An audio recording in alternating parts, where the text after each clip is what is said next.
Samuel, chapitre 1. Il y avait un homme de Ramathaïm Tsophim, de la région montagneuse d'Éphraïm, du nom d'Elkana. Il était le fils de Jéroham, fils d'Élihu, petit-fils de Tohu et arrière-petit-fils de Tsuf, et était éphraïmite. Il avait 2 femmes. L'une s'appelait Anne, l'autre Pénina. Pénina avait des enfants, tandis qu'Anne n'en avait pas. Chaque année, cet homme montait de sa ville jusqu'à Silo pour adorer l'Éternel, le Maître de l'univers, et lui offrir des sacrifices. Là se trouvaient les 2 fils d'Éli, Ophni et Phiné, qui étaient prêtres de l'Éternel. Le jour où Elkana offrait son sacrifice, il donnait des portions à sa femme Pénina et à tous les fils et à toutes les filles qu'il avait d'elle. Mais à Anne, il donnait une portion double, car il l'aimait, même si l'Éternel l'avait rendue stérile. Sa rivale la provoquait pour la pousser à s'irriter de ce que l'Éternel l'avait rendue stérile. Et toutes les années, il en allait de même. Chaque fois qu'Anne montait à la maison de l'Éternel, Pénina la provoquait de la même manière. Alors elle pleurait et ne mangeait pas. Son mari Elkana lui disait, « Anne, pourquoi pleures-tu et ne manges-tu pas? Pourquoi ton cœur est-il attristé? Est-ce que je ne vaux pas pour toi mieux que 10 fils? » Anne se leva, après que l'on eut mangé et bu à Silo. Le prêtre Éli était assis sur son siège, près de la porte du temple de l'Éternel. L'amertume dans l'âme, elle pria l'Éternel et pleura abondamment. Elle fit le vœu suivant, « Éternel, Maître de l'univers, si tu consens à regarder la détresse de ta servante, si tu te souviens de moi, si tu n'oublies pas ta servante et lui donnes un fils, je le consacrerai à l'Éternel pour toute la durée de sa vie, et le rasoir ne passera pas sur sa tête. » Comme elle restait longtemps en prière devant l'Éternel, Éli observa sa bouche. Anne parlait dans son cœur et ne faisait que remuer les lèvres, on n'entendait pas sa voix. Éli pensa qu'elle était ivre, et il lui dit, « Jusqu'à quand seras-tu ivre? Va cuver ton vin. » Anne répondit, « Ce n'est pas cela, mon Seigneur. Je suis une femme à l'esprit abattu. Je n'ai bu ni vin ni boisson enivrante, mais j'épanchais mon cœur devant l'Éternel. Ne prends pas ta servante pour une femme légère, car c'est le trop-plein de ma douleur et de mon chagrin qui m'a fait parler jusqu'à présent. » Éli reprit la parole et dit, « Pars en paix et que le Dieu d'Israël exauce la prière que tu lui as adressée. » Elle répondit, « Que ta servante trouve grâce à tes yeux. » Cette femme s'en alla. Elle se remit à manger et son visage ne fut plus le même. Ils se levèrent de bon matin et, après avoir adoré l'Éternel, ils partirent et retournèrent chez eux à Rama. Elkana eut des relations conjugales avec Anne, sa femme, et l'Éternel se souvint d'elle. Dans le cours de l'année, Anne devint enceinte et elle mit au monde un fils qu'elle appela Samuel, car, dit-elle, je l'ai demandé à l'Éternel. Son mari Elkana monta ensuite avec toute sa famille offrir à l'Éternel le sacrifice annuel et accomplir son vœu. Mais Anne ne monta pas à Silo. Elle dit à son mari, « Lorsque l'enfant sera sevré, je l'y conduirai afin qu'il soit présenté devant l'Éternel et qu'il reste là pour toujours. » Son mari Elkana lui dit, « Fais ce qui te semblera bon, attends de l'avoir sevré. Seulement, que l'Éternel accomplisse sa parole. » La femme resta donc là et elle allaita son fils jusqu'au moment de son sevrage. Quand elle l'eut sevré, elle le fit monter avec elle à Silo. Elle prit 3 taureaux, 22 litres de farine et une outre de vin. Elle conduisit l'enfant à la maison de l'Éternel à Silo alors qu'il était encore tout jeune. Ils égorgèrent les taureaux et conduisirent l'enfant à Éli. Anne dit, « Mon Seigneur, pardon, aussi vrai que ton âme vit, mon Seigneur, c'est moi qui me tenais ici près de toi pour prier l'Éternel. C'était pour cet enfant que je priais, et l'Éternel a exaucé la prière que je lui adressais. Aussi, je veux le prêter à l'Éternel. Il sera toute sa vie prêté à l'Éternel. » Et ils se prosternèrent là devant l'Éternel. 1 Samuel, chapitre 2.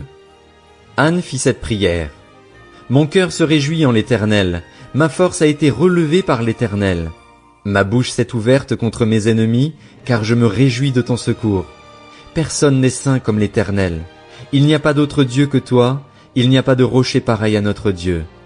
Ne prononcez plus de paroles hautaines, que l'arrogance ne sorte plus de votre bouche, car l'Éternel est un Dieu qui sait tout et qui pèse la valeur de toutes les actions. L'arc des puissants est brisé, et les faibles ont la force pour ceinture. Ceux qui étaient rassasiés se louent pour du pain, et ceux qui étaient affamés se reposent. Même la stérile accouche 7 fois, et celle qui avait beaucoup d'enfants devient flétrie. L'Éternel fait mourir et il fait vivre, il fait descendre au séjour des morts et il en fait remonter. L'Éternel appauvrit et il enrichit, il abaisse et il élève. De la poussière il retire le pauvre, du fumier il relève le faible, pour les faire asseoir avec les grands, et il leur donne en possession un trône de gloire. Oui, c'est à l'Éternel qu'appartiennent les fondements de la terre, et c'est sur eux qu'il a établi le monde.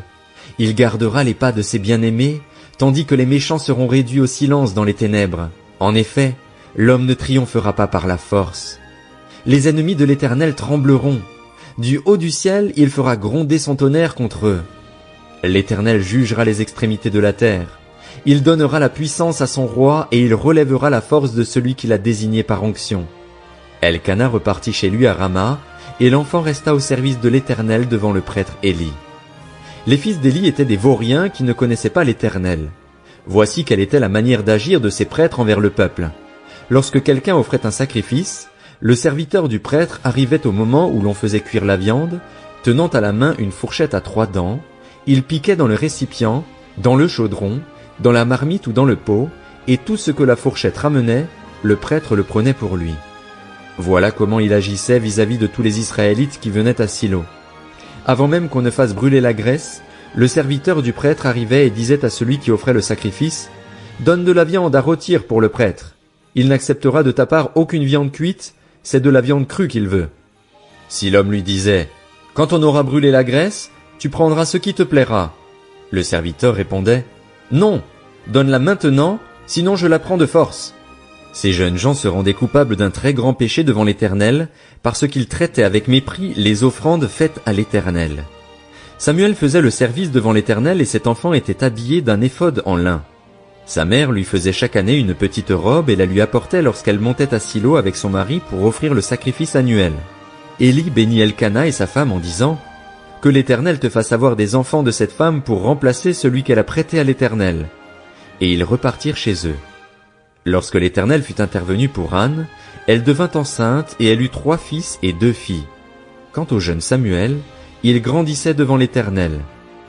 Éli était très âgé lorsqu'il apprit comment ses fils agissaient vis-à-vis de tout Israël. Il apprit aussi qu'il couchait avec les femmes qui se rassemblaient à l'entrée de la tente de la rencontre. Il leur dit, « Pourquoi faites-vous de telles choses? En effet, tout le peuple me parle de vos mauvaises actions. Non, mes enfants, ce que j'entends dire n'est pas bon. Vous faites pécher le peuple de l'Éternel. Si un homme pêche contre un autre homme, Dieu le jugera, mais s'il pêche contre l'Éternel, qui pourra intercéder en sa faveur? » Mais ils n'écoutèrent pas leur père, car l'Éternel voulait les faire mourir. Le jeune Samuel continuait à grandir, et il était agréable aussi bien à l'Éternel qu'aux hommes. Un homme de Dieu se rendit vers Éli et lui dit, « Voici ce que dit l'Éternel. Ne me suis-je pas révélé aux membres de ta famille, lorsqu'ils étaient en Égypte et étaient esclaves du Pharaon? Je les ai choisis parmi toutes les tribus d'Israël pour être à mon service en tant que prêtre, pour monter à mon autel, pour brûler le parfum, pour porter l'éphod devant moi, et j'ai donné à la famille de ton père tous les sacrifices passés par le feu qu'offrent les Israélites. Pourquoi traitez-vous avec mépris mes sacrifices et mes offrandes, ceux que j'ai ordonné de faire dans ma demeure? Et comment se fait-il que tu accordes plus d'importance à tes fils qu'à moi? C'en est au point où vous vous engraissez des meilleures parts de toutes les offrandes d'Israël, mon peuple. C'est pourquoi l'Éternel, le Dieu d'Israël, déclare: J'avais certes dit que ta famille et celle de ton ancêtre marcheraient devant moi pour toujours, mais maintenant, l'Éternel le déclare, loin de moi cette intention. En effet, j'honorerai celui qui m'honore, mais ceux qui me méprisent seront méprisés. Voici que viennent les jours où je vais briser ta force et celle de ta famille, de sorte qu'il n'y aura plus de vieillards chez toi. Tu verras un adversaire dans ma demeure, tandis qu'Israël sera comblé de bien par l'Éternel, et il n'y aura plus jamais de vieillards dans ta famille. Je laisserai subsister l'un des tiens près de mon autel afin d'épuiser tes yeux et d'attrister ton âme, mais tous les membres de ta famille mourront dans la force de l'âge. Tu auras pour signe ce qui arrivera à tes 2 fils Ophni et Phiné, ils mourront tous les 2 le même jour. Je ferai surgir pour moi un prêtre fidèle, qui agira selon mon cœur et selon mon désir. Je lui construirai une maison stable et il marchera toujours devant celui que j'aurai désigné par onction. Tous les membres restants de ta famille viendront se prosterner devant lui pour avoir une pièce d'argent et un morceau de pain. Ils diront: Je t'en prie, rattache-moi à l'une des fonctions de prêtre, afin que j'aie un morceau de pain à manger. 1 Samuel, chapitre 3. Le jeune Samuel était au service de l'Éternel devant Élie. La parole de l'Éternel était rare à cette époque, les visions n'étaient pas fréquentes. Un jour, Élie, dont la vue commençait à faiblir et qui ne pouvait plus bien voir, était couché à sa place habituelle. La lampe de Dieu n'était pas encore éteinte et Samuel était couché dans le temple de l'Éternel, où se trouvait l'arche de Dieu. Alors l'Éternel appela Samuel. Il répondit, « Me voici » courut vers Élie et dit, « Me voici, car tu m'as appelé. » Élie répondit, « Je n'ai pas appelé, retourne te coucher. » Et Samuel alla se coucher. L'Éternel appela de nouveau Samuel. Samuel se leva, alla vers Élie et dit, « Me voici, car tu m'as appelé. » Élie répondit, « Je n'ai pas appelé, mon fils, retourne te coucher. » Samuel ne connaissait pas encore l'Éternel, la parole de l'Éternel ne lui avait pas encore été révélée. L'Éternel appela de nouveau Samuel pour la 3e fois. Samuel se leva, alla vers Élie et dit, « Me voici, car tu m'as appelé. » Élie comprit alors que c'était l'Éternel qui appelait l'enfant, et il dit à Samuel, « Va te coucher et, si l'on t'appelle, dis, « Parle, Éternel, car ton serviteur écoute. » Et Samuel alla se coucher à sa place. L'Éternel vint se tenir près de lui et appela comme les autres fois, « Samuel, Samuel. » Samuel répondit, « Parle, car ton serviteur écoute. » Alors l'Éternel dit à Samuel, « Je vais faire en Israël une chose telle que toute personne qui l'apprendra en restera abasourdie. Ce jour-là j'accomplirai vis-à-vis d'Élie tout ce que j'ai prononcé contre sa famille. Je le commencerai et je le finirai. Je le lui ai déclaré, je veux punir sa famille pour toujours. » En effet, il avait connaissance du crime par lequel ses fils se sont maudits et il ne leur a pas fait de reproche. C'est pourquoi je jure à la famille d'Élie que jamais son crime ne sera expié, ni par des sacrifices ni par des offrandes. Samuel resta couché jusqu'au matin, puis il ouvrit les portes de la maison de l'Éternel. Il avait peur de raconter la vision à Élie, mais Élie l'appela et dit, « Samuel, mon fils. » Il répondit, « Me voici. » Élie dit, « Quelle est la parole que l'Éternel t'a adressée? Ne m'en cache rien.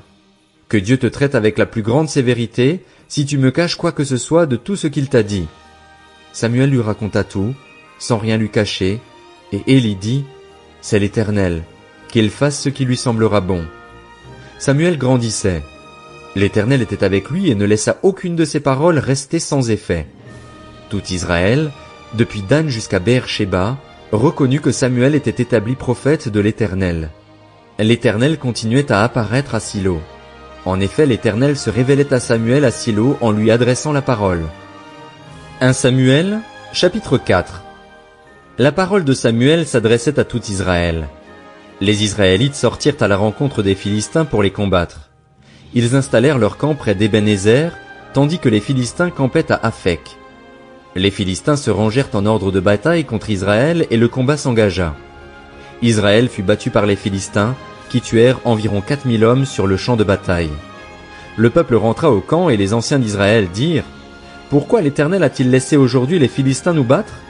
Allons chercher l'arche de l'alliance de l'Éternel à Silo, qu'elle vienne au milieu de nous et nous délivre de la domination de nos ennemis. » Le peuple envoya des messagers à Silo et l'on apporta de là-bas l'arche de l'alliance de l'Éternel, le maître de l'univers, qui siège entre les chérubins.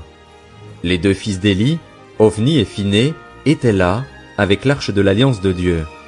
Lorsque l'arche de l'alliance de l'Éternel entra dans le camp, tout Israël poussa de grands cris de joie, et la terre en fut ébranlée.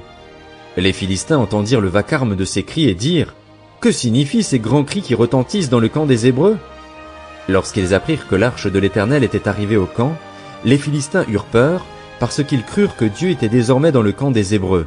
« Malheur à nous, disaient-ils, car ce n'était pas le cas jusqu'à présent. Malheur à nous! Qui nous délivrera du pouvoir de ces dieux puissants? Ce sont eux qui ont frappé les Égyptiens de toutes sortes de fléaux dans le désert. Fortifiez-vous et soyez des hommes, Philistins, sinon vous serez esclaves des Hébreux comme ils ont été les vôtres. Soyez des hommes et combattez. » Les Philistins livrèrent bataille et Israël fut battu. Chacun s'enfuit dans sa tente. La défaite fut très grande et 30 000 fantassins israélites furent tués. L'arche de Dieu fut prise et les 2 fils d'Élie, Ophni et Phiné, moururent. Un benjaminite accourut du champ de bataille et vint à Silo le même jour, les vêtements déchirés et la tête couverte de terre. Lorsqu'il arriva, Élie était dans la tente, assis sur un siège près du chemin, car son cœur était inquiet pour l'arche de Dieu. Cet homme entra dans la ville et donna la nouvelle, et toute la ville poussa des cris. Élie entendit ces cris et demanda, « Que signifie ce vacarme ?» Aussitôt l'homme vint lui annoncer la nouvelle. Or Élie était âgé de 98 ans, il avait les yeux fixes et ne pouvait plus voir. L'homme dit à Élie, « J'arrive du champ de bataille, et c'est du champ de bataille que je me suis enfui aujourd'hui. » Élie demanda, « Que s'est-il passé, mon fils ?» Celui qui apportait la nouvelle répondit, « Israël a pris la fuite devant les Philistins et le peuple a subi une grande défaite. Même tes deux fils, Ophni et Phiné, sont morts et l'arche de Dieu a été prise. » Il avait à peine fait mention de l'arche de Dieu qu'Élie tomba à la renverse de son siège, à côté de la porte. Il se brisa la nuque et mourut. C'était en effet un homme âgé et lourd. Il avait été juge en Israël pendant 40 ans. Sa belle-fille, la femme de Phiné, était enceinte et sur le point d'accoucher. Lorsqu'elle entendit la nouvelle de la prise de l'arche de Dieu ainsi que de la mort de son beau-père et de son mari, elle se courba et accoucha, car les douleurs la surprirent. Comme elle allait mourir, les femmes qui étaient avec elle lui dirent, « N'aie pas peur, car tu as mis au monde un fils. » Mais elle ne répondit pas et n'y fit pas attention. Elle appela l'enfant Ichabod, en disant, « La gloire est bannie d'Israël. » C'était à cause de la prise de l'arche de Dieu et à cause de son beau-père et de son mari.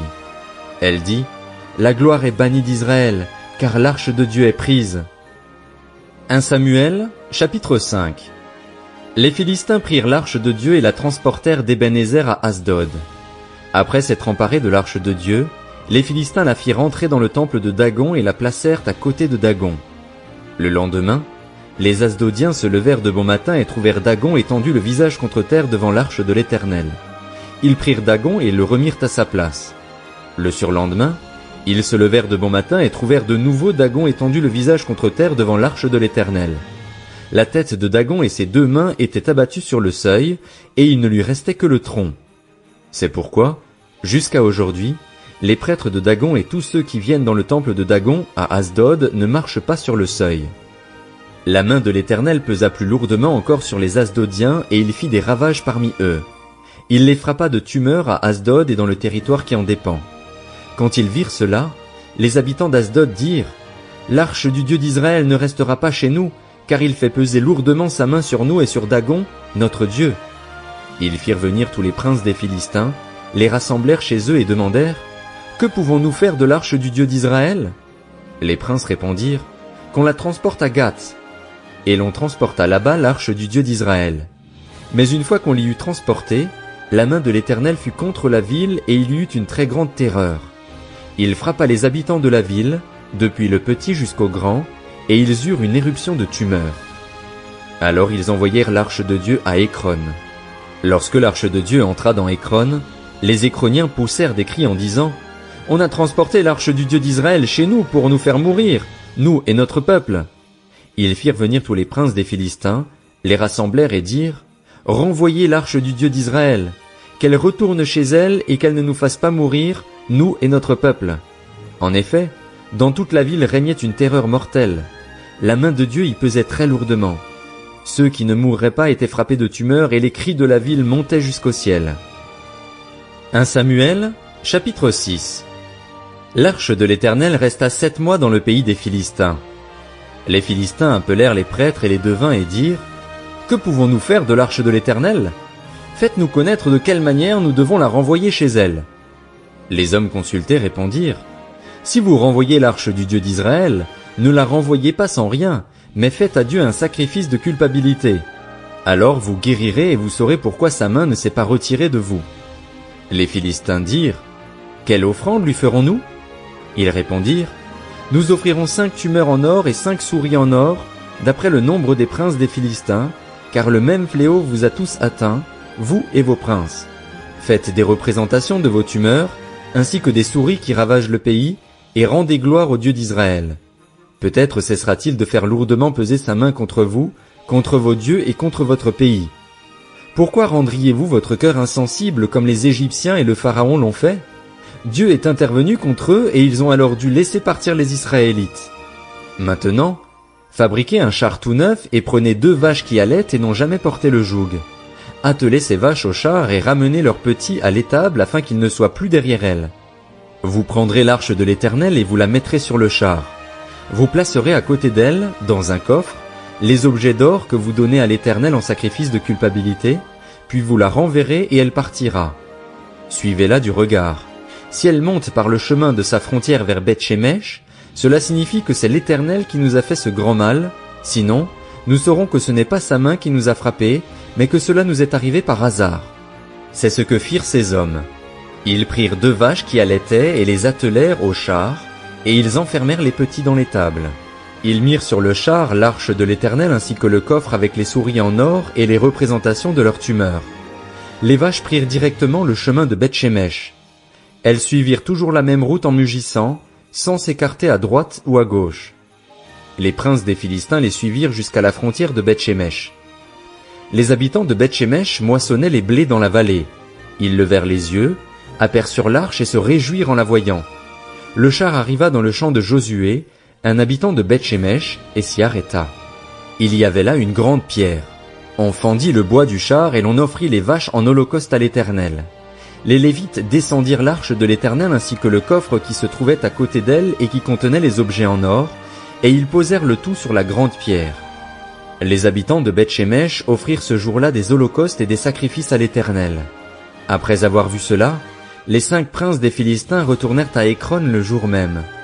Voici les tumeurs en or que les Philistins donnèrent à l'Éternel en sacrifice de culpabilité, une pour Asdod, une pour Gaza, une pour Ascalon, une pour Gath, une pour Écron. Il y avait aussi le nombre de souris en or correspondant au nombre de villes philistines qui appartenaient aux 5 chefs, aussi bien des villes fortifiées que des villages sans murailles. C'est ce qu'atteste la grande pierre sur laquelle on déposa l'arche de l'Éternel et qui se trouve aujourd'hui encore dans le champ de Josué de Beth-Shemesh. L'Éternel frappa les habitants de Beth-Shemesh lorsqu'ils regardèrent l'arche de l'Éternel. Il frappa 50 070 hommes parmi le peuple, et le peuple fut dans le deuil parce que l'Éternel l'avait frappé d'un grand fléau. Les habitants de Beth-Shemesh dirent: « Qui peut se tenir en présence de l'Éternel, de ce Dieu saint? Et vers qui l'arche doit-elle monter en s'éloignant de nous ?» Ils envoyèrent des messagers aux habitants de Kirjat-Jéarim pour leur dire: « Les Philistins ont ramené l'arche de l'Éternel. Descendez donc et faites-la monter vers vous. » 1 Samuel, chapitre 7. Les habitants de Kirjat-Jéarim vinrent et firent monter l'arche de l'Éternel chez eux.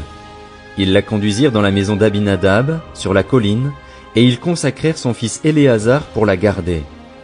Il s'était passé bien du temps depuis le jour où l'arche avait été déposée à Kirjat-Jéarim. 20 années avaient passé. Alors toute la communauté d'Israël poussa des gémissements vers l'Éternel. Samuel dit à toute la communauté d'Israël: « Si c'est de tout votre cœur que vous revenez à l'Éternel, enlevez du milieu de vous les dieux étrangers et les Astartés, dirigez votre cœur vers l'Éternel et servez-le lui seul.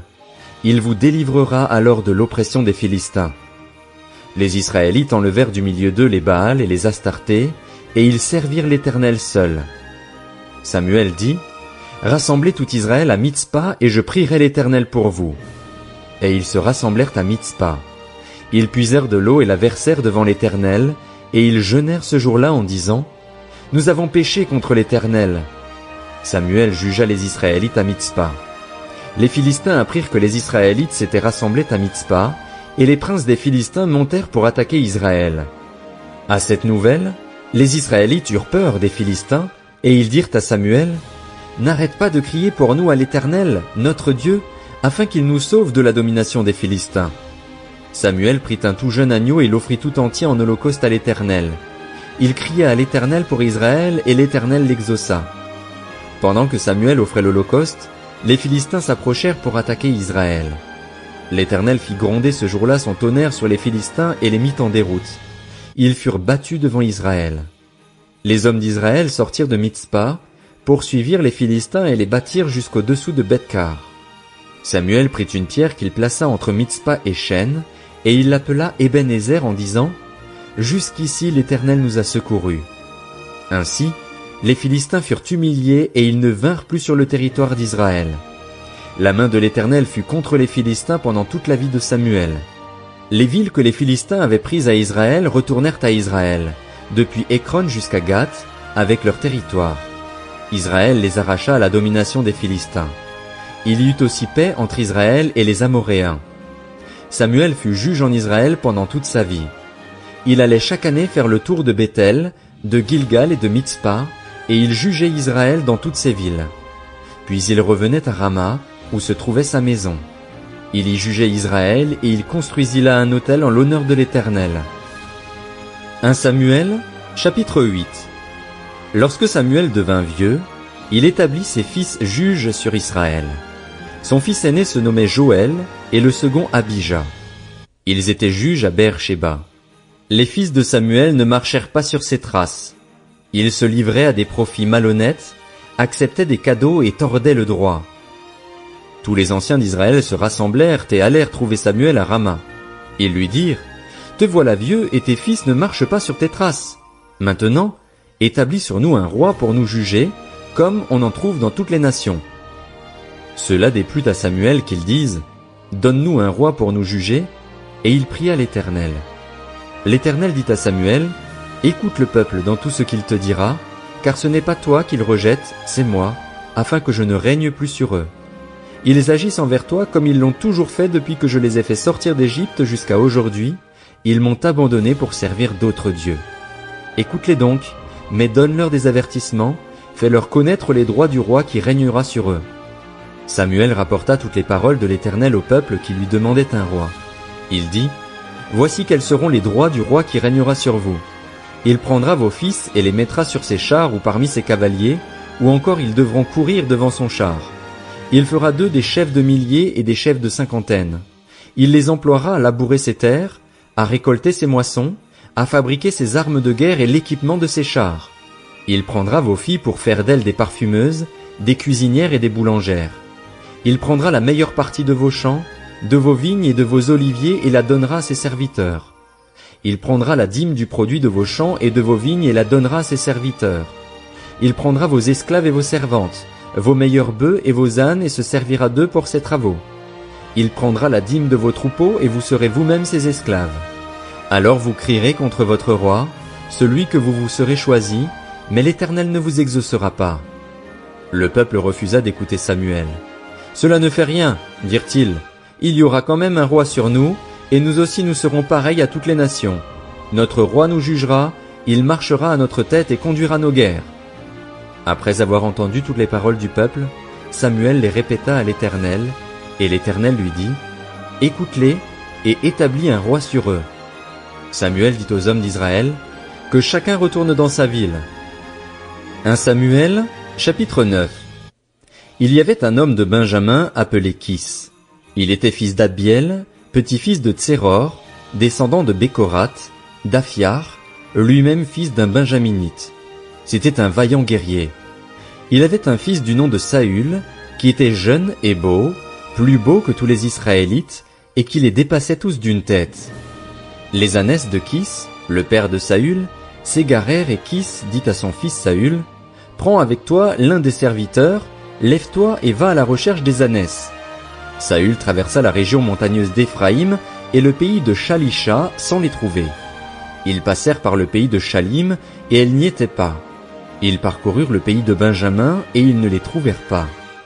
Ils étaient arrivés dans le pays de Tsuf lorsque Saül dit au serviteur qui l'accompagnait: « Viens, retournons chez nous, sinon mon père oubliera les ânesses et s'inquiétera pour nous. » Le serviteur lui dit: « Il y a dans cette ville un homme de Dieu, et c'est un homme estimé. Tout ce qu'il dit arrive à coup sûr. Allons-y donc. Peut-être nous fera-t-il connaître le chemin que nous devons prendre. » Saül dit à son serviteur: « Mais si nous y allons, qu'apporterons-nous à l'homme de Dieu? En effet, il n'y a plus de provisions dans nos sacs et nous n'avons aucun cadeau à lui offrir. Qu'avons-nous » Le serviteur reprit la parole et dit à Saül: « J'ai sur moi un peu d'argent. Je le donnerai à l'homme de Dieu et il nous indiquera notre chemin. » Quand on allait consulter Dieu, on disait autrefois en Israël: « Venez, allons trouver le voyant. » Celui qu'on appelle aujourd'hui prophète s'appelait en effet autrefois voyant. Saül dit à son serviteur: « Tu as raison, viens, allons-y. » Et ils se rendirent à la ville où se trouvait l'homme de Dieu. Alors qu'ils montaient à la ville, ils rencontrèrent des jeunes filles sorties pour puiser de l'eau et ils leur demandèrent: « Le voyant est-il ici ?» Elles leur répondirent: « Oui, il est devant toi, mais dépêche-toi. Il est venu aujourd'hui en ville parce qu'il y a un sacrifice pour le peuple sur le haut lieu. Dès que vous serez entrés dans la ville, vous pourrez le trouver avant qu'il ne monte au haut lieu pour manger. En effet, le peuple ne mangera pas avant son arrivée parce qu'il doit bénir le sacrifice. Après cela seulement, les invités mangeront. Montez donc, car vous le trouverez maintenant. » Ils montèrent alors à la ville. Ils étaient arrivés au milieu de la ville quand ils rencontrèrent Samuel qui sortait pour monter au haut lieu. Or, un jour avant l'arrivée de Saül, l'Éternel avait averti Samuel en disant « Demain, à cette heure-ci, je t'enverrai un homme du pays de Benjamin. Tu le désigneras par onction comme chef de mon peuple, d'Israël. Il sauvera mon peuple de l'oppression des Philistins. En effet, j'ai regardé mon peuple parce que son cri est venu jusqu'à moi. » Lorsque Samuel eut aperçu Saül, l'Éternel lui dit « Voici l'homme dont je t'ai parlé, c'est lui qui régnera sur mon peuple. » Saül s'approcha de Samuel au milieu de la porte de la ville et lui dit « Indique-moi, je t'en prie, où se trouve la maison du voyant ?» Samuel répondit à Saül « C'est moi qui suis le voyant. Monte devant moi au haut lieu et vous mangerez aujourd'hui avec moi. Je te laisserai partir demain, après t'avoir donné réponse pour tout ce qui te préoccupe. Ne t'inquiète pas pour les ânesses que tu as perdues il y a 3 jours, car elles sont retrouvées. Et pour qui est réservé tout ce qu'il y a de précieux en Israël? N'est-ce pas pour toi et pour toute ta famille? » Saül répondit « Ne suis-je pas benjaminite, membre de l'une des plus petites tribus d'Israël, et mon clan n'est-il pas le plus insignifiant de tous ceux que compte la tribu de Benjamin?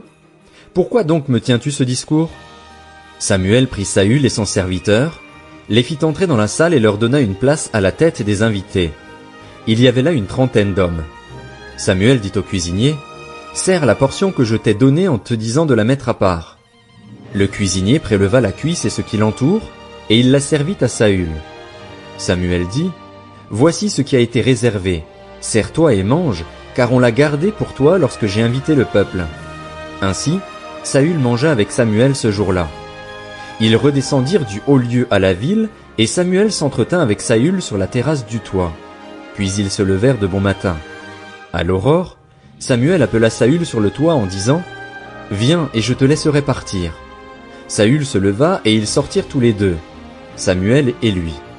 Quand ils furent descendus à la limite de la ville, Samuel dit à Saül « Dis à ton serviteur de passer devant nous. » Le serviteur passa devant. « Arrête-toi maintenant, reprit Samuel, et je vais te faire connaître la parole de Dieu. » 1 Samuel, chapitre 10. Samuel prit une fiole d'huile qu'il versa sur la tête de Saül. Il l'embrassa et dit « L'Éternel t'a désigné par onction pour que tu sois le chef de son héritage. Aujourd'hui, après m'avoir quitté, tu trouveras 2 hommes près du tombeau de Rachel, sur la frontière de Benjamin, à Tseltsar. Ils te diront « Les ânesses à la recherche desquelles tu es allé sont retrouvées. Maintenant ton père ne pense plus aux ânesses, mais il s'inquiète pour vous. Il dit « Que dois-je faire au sujet de mon fils ?»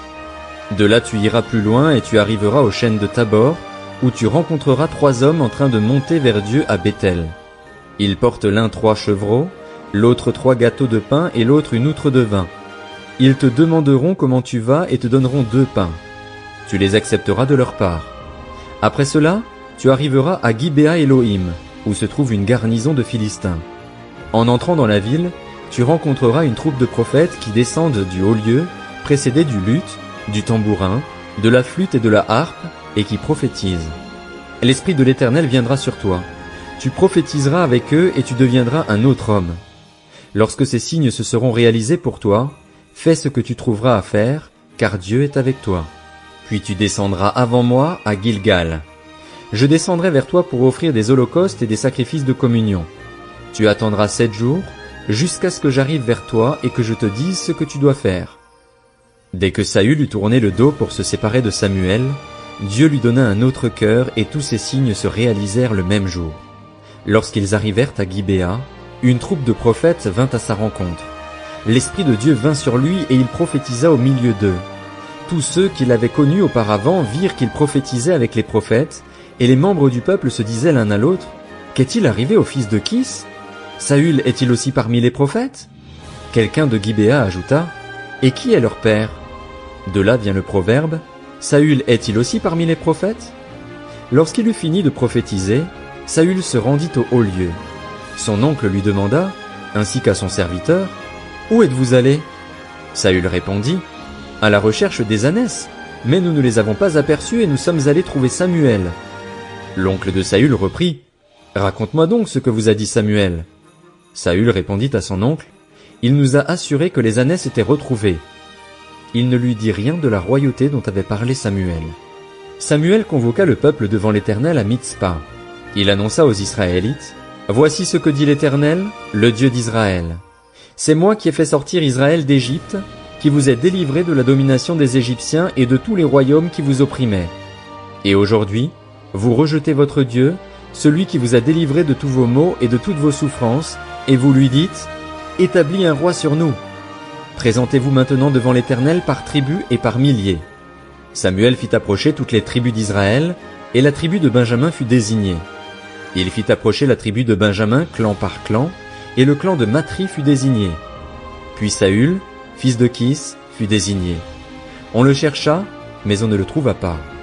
On consulta de nouveau l'Éternel en demandant, y a-t-il encore un homme qui soit venu ici? L'Éternel dit, il est caché vers les bagages. On courut le tirer de là, et il se présenta au milieu du peuple. Il les dépassait tous d'une tête. Samuel dit à tout le peuple, voyez-vous celui que l'Éternel a choisi? Il n'y a personne dans tout le peuple qui soit pareil à lui. Et tout le peuple cria, vive le roi! Samuel fit alors connaître au peuple le droit relatif à la royauté, et il l'écrivit dans un livre qu'il déposa devant l'Éternel. Puis il renvoya tout le peuple, chacun chez soi. Saül aussi alla chez lui à Gibéa, accompagné des hommes de valeur dont Dieu avait touché le cœur. Il y eut toutefois des vauriens qui dirent, quoi? C'est celui-ci qui nous sauvera. Ils le méprisèrent et ne lui apportèrent aucun cadeau, mais Saül n'y prêta pas attention. 1 Samuel, chapitre 11. Nachash l'ammonite vint assiéger Jabès en Galaad. Tous les habitants de Jabès dirent à Nachash, conclus une alliance avec nous et nous te servirons. Mais Nachash l'ammonite leur répondit, je traiterai avec vous à condition de vous crever à tous l'œil droit et de jeter ainsi la honte sur tout Israël. Les anciens de Jabès lui dirent, accorde-nous une trêve de 7 jours afin que nous envoyions des messagers dans tout le territoire d'Israël. Si personne ne vient nous secourir, nous nous livrerons à toi. Les messagers arrivèrent à Gibéa, la ville de Saül, et firent au peuple le récit de ces événements. Tout le peuple se mit alors à pleurer tout haut. À ce moment, Saül revint des champs, derrière ses bœufs. Il demanda, qu'a donc le peuple à pleurer ainsi? On lui raconta ce qu'avaient dit les habitants de Jabès. L'Esprit de Dieu vint sur Saül lorsqu'il entendit cela, et sa colère s'enflamma fortement. Il prit une paire de bœufs, les coupa en morceaux et les envoya par l'intermédiaire de messagers dans tout le territoire d'Israël en disant, si quelqu'un ne marche pas à la suite de Saül et de Samuel, ces bœufs seront traités de la même manière. La terreur de l'Éternel s'empara du peuple, et il se mit en marche comme un seul homme. Saül le passa en revue à Bézek. Les Israélites étaient 300 000 et les hommes de Juda 30 000. Ils annoncèrent aux messagers qui étaient venus, « Voici ce que vous direz aux habitants de Jabès en Galaad. Demain vous aurez du secours quand le soleil sera à son zénith. » Les messagers portèrent cette nouvelle aux habitants de Jabès, qui furent remplis de joie. Ils dirent aux Ammonites, « Demain nous nous livrerons à vous et vous nous traiterez comme vous voudrez. » Le lendemain, Saül divisa le peuple en 3 groupes. Ils pénétrèrent dans le camp des Ammonites tôt le matin, et ils leur portèrent des coups jusqu'à la chaleur du jour. Ceux qui purent leur échapper furent dispersés au point qu'il n'en resta pas 2 ensemble. Le peuple dit à Samuel, « Quels sont les hommes qui refusaient de voir Saül régner sur eux? Livrez-les-nous et nous les ferons mourir. » Mais Saül dit, « Personne ne sera mis à mort aujourd'hui, car aujourd'hui l'Éternel a accompli une délivrance en Israël. » Samuel dit au peuple, « Venez, allons à Gilgal pour y confirmer la royauté. » Tout le peuple se rendit à Gilgal, et ils y sacrèrent Saül roi devant l'Éternel. Ils y offrirent des sacrifices de communion devant l'Éternel, et Saül et tous les hommes d'Israël s'y livrèrent à de grandes réjouissances. 1 Samuel, chapitre 12. Samuel dit à tout Israël, « Je vous ai écouté dans tout ce que vous m'avez dit, et j'ai établi un roi sur vous. Désormais, c'est le roi qui marchera à votre tête. Quant à moi, je suis vieux, j'ai les cheveux blancs, et mes fils sont avec vous. J'ai marché à votre tête depuis ma jeunesse jusqu'à aujourd'hui. Me voici. Rendez témoignage contre moi, en présence de l'Éternel et de celui qui l'a désigné par onction. De qui ai-je pris le bœuf ou l'âne? Qui ai-je opprimé ou traité durement? De qui ai-je reçu un cadeau pour fermer les yeux sur lui? Je vous le rendrai. » Ils répondirent, « Tu ne nous as pas opprimés, tu ne nous as pas traités durement, et tu n'as rien reçu de personne. » Il leur dit encore, « L'Éternel et celui qui l'a désigné par onction sont témoins contre vous aujourd'hui que vous n'avez rien trouvé entre mes mains. » Et ils répondirent, « Ils en sont témoins. » Alors Samuel dit au peuple, « C'est l'Éternel qui a établi Moïse et Aaron et qui a fait sortir vos ancêtres d'Égypte. Maintenant, tenez-vous là et je vous jugerai devant l'Éternel sur tous les bienfaits qu'il vous a accordés, à vous et à vos ancêtres. Après la venue de Jacob en Égypte, vos ancêtres ont crié à l'Éternel et il a envoyé Moïse et Aaron. Ceux-ci ont fait sortir vos ancêtres d'Égypte et les ont fait habiter dans ce pays. Mais ils ont oublié l'Éternel, leur Dieu, et il les a vendus à Sisera, le chef de l'armée de Hatzor, aux Philistins et aux rois de Moab, qui leur ont fait la guerre. Ils ont encore crié à l'Éternel en disant, « Nous avons péché, car nous avons abandonné l'Éternel et nous avons servi les Baals et les Astartés. Délivre-nous maintenant de nos ennemis, et nous te servirons. » L'Éternel a envoyé Jérubbaal, Bédan, Jephthé et Samuel, et il vous a délivré des ennemis qui vous environnaient, et vous avez habité en sécurité. Puis, vous avez vu que Nakash, le roi des Ammonites, venait vous attaquer et vous m'avez dit, « Cela suffit, il faut qu'un roi règne sur nous. » Et pourtant l'Éternel, votre Dieu, était votre roi. Voici donc le roi que vous avez choisi, que vous avez réclamé. L'Éternel a bien voulu établir un roi sur vous, à condition que vous craigniez l'Éternel, que vous le serviez, que vous lui obéissiez, que vous ne vous révoltiez pas contre sa parole, mais que vous vous attachiez à l'Éternel, votre Dieu, vous et le roi qui règne sur vous. Mais si vous n'obéissez pas à la voix de l'Éternel, et si vous vous révoltez contre sa parole, la main de l'Éternel se portera contre vous, comme elle s'est portée contre vos ancêtres. Attendez encore ici et regardez l'acte extraordinaire que l'Éternel va réaliser sous vos yeux. Ne sommes-nous pas à l'époque de la moisson des blés? Je vais faire appel à l'Éternel, et il enverra le tonnerre et la pluie. Sachez et comprenez alors combien vous avez eu tort aux yeux de l'Éternel de réclamer un roi. » Samuel fit appel à l'Éternel, et, le jour même, l'Éternel envoya du tonnerre et de la pluie. Tout le peuple éprouva une grande crainte vis-à-vis de l'Éternel et de Samuel, et tout le peuple dit à Samuel, « Prie l'Éternel, ton Dieu, pour nous tes serviteurs, afin que nous ne mourions pas. En effet, nous avons ajouté à tous nos péchés le tort de réclamer un roi. » Samuel dit au peuple, « N'ayez pas peur, vous avez certes fait tout ce mal, mais ne vous détournez pas de l'Éternel et servez-le de tout votre cœur. Ne vous détournez pas de lui, car cela reviendrait à suivre des choses sans valeur, qui ne peuvent apporter ni profit ni délivrance parce qu'elles sont elles-mêmes sans consistance. L'Éternel n'abandonnera pas son peuple, et ce à cause de son grand nom, car il a décidé de faire de vous son peuple. Je ne veux certes pas pécher contre l'Éternel en cessant de prier pour vous. Au contraire, je vous enseignerai le chemin bon et droit. Seulement, craignez l'Éternel et servez-le fidèlement, de tout votre cœur. Voyez en effet quels actes extraordinaires il a accomplis parmi vous. Si en revanche vous faites le mal, vous disparaîtrez, vous et votre roi.